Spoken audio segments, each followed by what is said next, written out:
Hi అండి. నేనైతే ఇవాళ స్వీట్ కార్న్ సమోసా చేస్తున్నాను.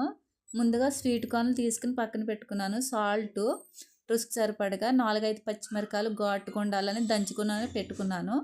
అలాగే పుదీనా, కొత్తిమీర కూడా కట్ చేసుకున్నాను. ఒక ఉల్లిపాయ, పెద్ద ఉల్లిపాయ ఒకటి, క్యారెట్ ఒకటి చిన్నగా కట్ చేసుకొని ఇవన్నీ పక్కన పెట్టుకోవాలి.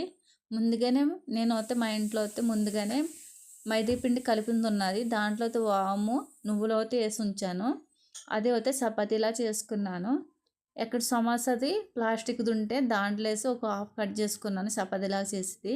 ఎక్కడ చపాతీ చేసినప్పుడు హోల్ అన్నది రాకూడదు. అలాగే ఇందులో ఎప్పుడైతే స్వీట్లు ఉన్నాయో అవి కూడా ఏసాను కాబట్టి అవి కూడా మనకి ఈ పక్కన రానివ్వకుండా మంచిగా చెయ్యాలి. చూసారా ఎంత బాగా వచ్చిందంటే చాలా బాగా వచ్చినాయిమాట నేను చేసినయి. పైనున్న నైతే కరివేపాకు అది ఆకుతో అంటుకున్నది చూసారా చాలా బాగా వచ్చినాయి.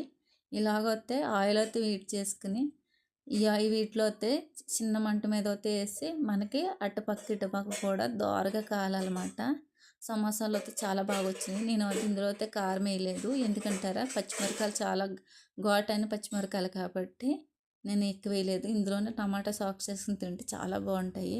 ఇంట్లోనే చాలా ఫ్రెష్గా చేసుకుని తినవచ్చు. లాస్ట్కి 3 పచ్చిమిరపకాయలు కూడా నూనెలో చిన్న హోల్స్ వేసి వేపనమాట చాలా టమాటా సాస్